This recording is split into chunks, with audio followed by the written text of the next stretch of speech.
I will be totally honest, I don't think I've ever found that before.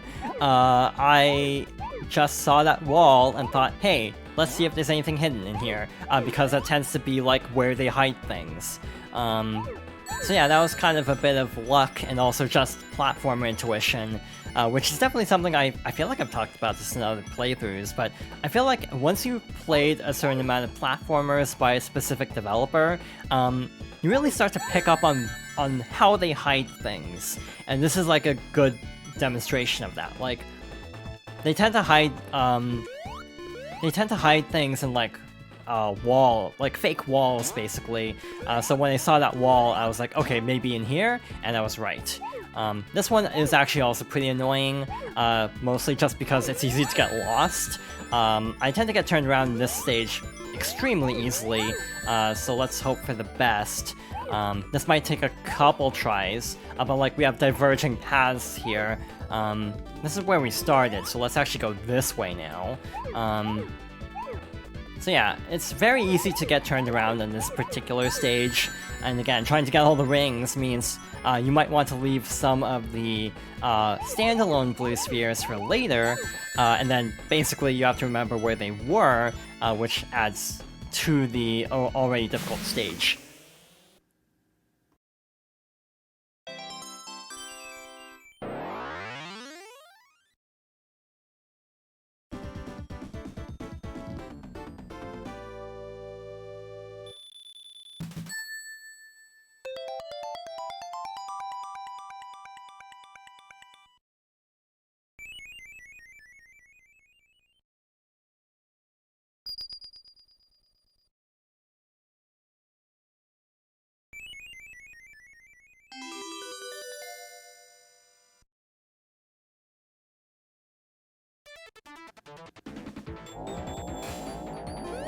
Now that we have all of the Super Emeralds, we can transform into Hypersonic the same way as Supersonic, jump and press X in this version.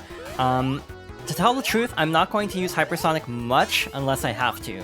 The main reason is, it's very difficult to like look at Hypersonic for long, I find, because of like the strobing, and also when you do a jump dash by tapping jump twice, it makes the whole screen flash, and that's really annoying, personally. But it actually completely trivializes this boss, so we will be using it here. Like so. This is kind of almost like the Sonic 2 laser fight, except we have to kind of hurry up because the laser is making the walls shrink in. This isn't too bad though. But we're still Hypersonic, which means that wasn't the end of the stage. Traditionally, when you defeat a boss, you will transform out of Hyper or Super state and then into regular Sonic for the end of stage clear. So yeah, not turning back into regular Sonic kind of clues you in that we're not done yet. I went so fast, I actually have to wait now. And we get to hear the wonderful, in air quotes, wonderful Supersonic theme as well. Up here should be the actual boss of the stage. But yeah, this took 5 minutes, which is pretty long for a classic Sonic stage. In some ways, it doesn't feel that long, though. Like, these stages still feel pretty breezy, despite being pretty extensive. Like, it doesn't feel, like, overly padded, even though it's still, like, a 5-minute stage compared to, like, a 3-minute stage from, like, a different classic Sonic game. Also, Hypersonic or Supersonic completely trivialize this fight. Eventually, Robotnik will swing the robot upwards, and that's your chance to attack. In theory, we actually can just stand here and deal damage like that. So yeah, that was actually very easy as a result of having all the Super Emeralds. But yeah, in general, I probably won't be using it that much just because of how hard it is on the eyes.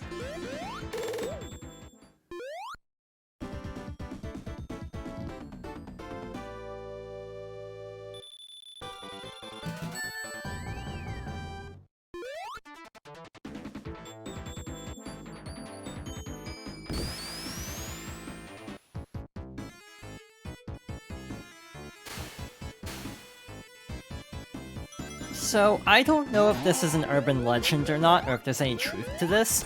I meant to look into this, and I actually forgot, to be honest. But I remember reading that when the games were actually intended to be together, which, by the way, was because of, like, I think...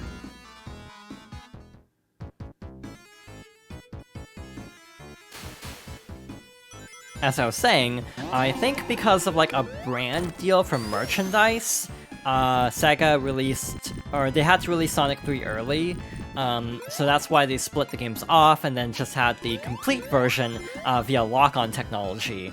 But I remember reading somewhere that when the two games were originally one title, that the order was changed actually, where basically Ice Cap was supposed to be after Flying Battery. I don't know how to feel about that, to be honest. It's not like a Labyrinth where I'm like, oh, that would have been a mistake if they had it that early. Because, like, I almost feel like Sonic 3 and Knuckles, because of the split, almost has a weird level curve for difficulty. Like, Launch Base is obviously kind of tough, but then you go to Mushroom Hill, which has to be a little bit easier because it's essentially having to be a tutorial, like a second tutorial stage. So it's actually kind of easy going, actually. Flying Battery is back to being kind of more on track of like the main difficulty, I think, where it's not as easy as like Mushroom Hill and is more in line like post Launch Base, if that makes sense. And Sandopolis is like really difficult, actually. This is another stage where you could easily time over if you're not careful. I will say that out of every stage in Sonic 3 and Knuckles, I know I complained about Casino or Carnival Night, out of every stage in Sonic 3 and Knuckles as a collective package, Sandopolis is my least favorite zone. But even then, again, this is still like way better than some worse stages in other Sonic games, or even best stages in some Sonic games, if I'm being totally honest. Like, the level design can be a little bit frustrating in Sandopolis, for reasons we'll see later, but this is still way better designed than some stages in, like, Sonic 4. By the way, speaking of Sonic 4, I feel like after this playthrough, I'll actually be at a bit of a crossroads, because this is the last game on the Origins collection. After this, chronologically, you could actually debate which game would be next between Sonic 4, if you still, like, consider that canon, essentially, and that Mania exists.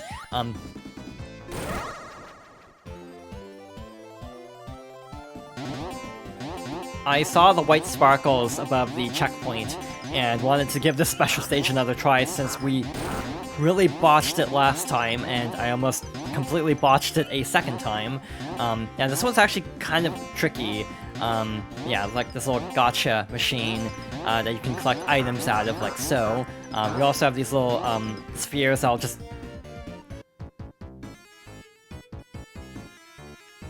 As I was saying, you have these spheres that do not give you items and just bounce you around, which definitely has been a problem in both attempts at that stage. There's one more type of special stage too, and I don't know if we'll see it or not. I'll try to point it out if I can, but yeah, we've seen a lot of the other two stages.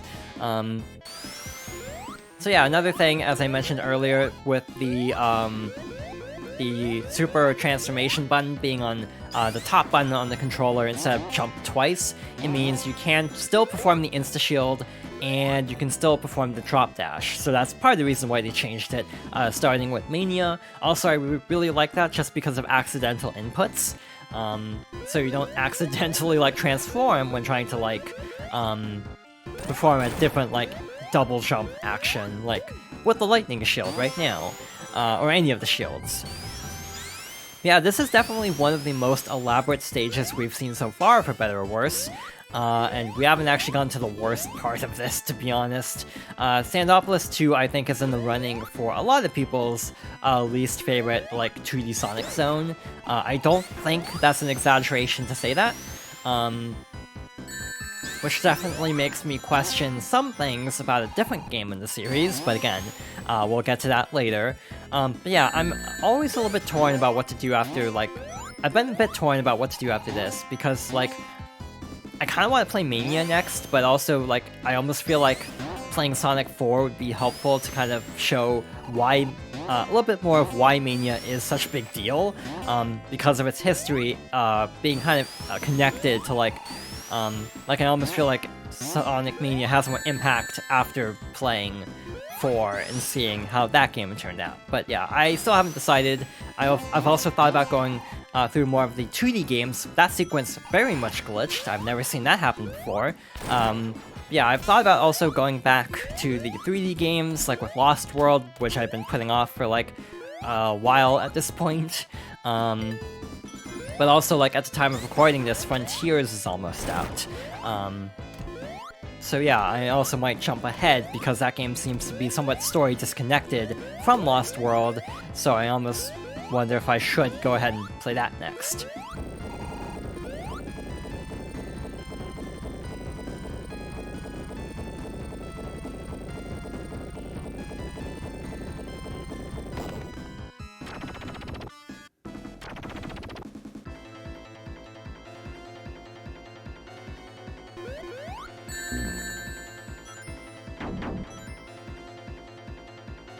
We have a very interesting boss fight.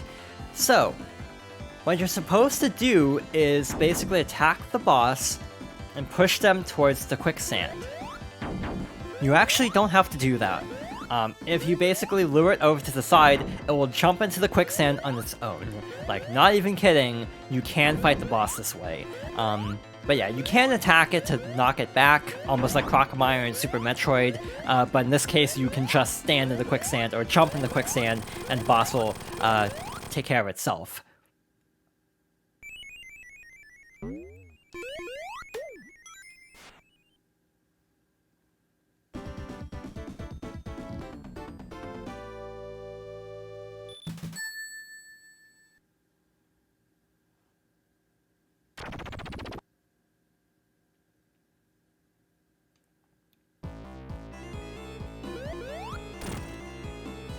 Sandopolis Act 2 is definitely a fairly notorious stage. It's both confusing and has a gimmick that's like very nerve-wracking. So like you have time pressure and some very maze-like level design. But again, in a lot of ways, I do feel like the stage, in some ways, even though I've said that this is my least favorite act in the game, in some ways I do feel like this zone isn't actually that bad. And again, I'd much rather play this than a lot of bad levels in other games, or even some of the best levels in other games, which to me is a testament to how like well-designed Sonic 3 and Knuckles is. That even like the levels I don't like as much are still like pretty solid. This is the part that always throws me off. This little like section here, like you have to jump off at a very specific point, and I often mess it up like that. Like I think we have to aim for that platform, that swinging platform, otherwise kind of like Labyrinth will be in a loop. So we have these ghosts that we accidentally freed. So basically we have to hit the switches to reactivate the lights from time to time. I think this is the correct path. The platform's just there to kind of help you along, but isn't required. We also have these switches that we have to push, and that'll basically like open a door temporarily. Now we have to actually push this block, and then quickly get over to the other side before the door closes. And also we have the ghosts. So yeah, this is a very stressful stage. Again, in one odd way, the glitchiness of Origins does make this less bad because of not having to worry about the 10-minute time limit. So I have completely lost track of where I'm going. I will say the music is really good. I'm pretty sure this song also got remixed for Team Sonic Racing. And yeah, that game has an amazing soundtrack. As like polarizing as the game was, especially compared to All-Stars Racing Transformed, I don't think anyone can deny that the music of that game is incredible, and actually, in my opinion, possibly one of the best soundtracks in recent Sonic games. Like, Team Sonic Racing has an incredible soundtrack. I just wish the game was a little bit better, personally. It's not bad, it's just a little bit forgettable after All-Stars Racing Transformed, basically. But yeah, it's not bad by any means. So I think we're getting to why the stage, or another reason why the stage is not exactly well liked. We have this here. That's actually a door. This is what I was looking for. We have rising sand. So not only do we have the ghosts timer, we have the sand timer as well. Now the ghosts are starting to get very angry at us. So let's pick up the pace, hopefully, I would say, if we weren't on a separate timer of waiting for the sand. So yeah, a lot of different moving parts in the stage that kind of work against each other, and that's why the stage is actually very stressful. Now I think that they're angry. I don't know if the ghosts actually... I actually don't know what the ghosts even do, to tell the truth. I've never, like, waited around long enough to find out, to be honest. But let's hope we can actually find a switch before too long. There we go. But our time is quickly running out.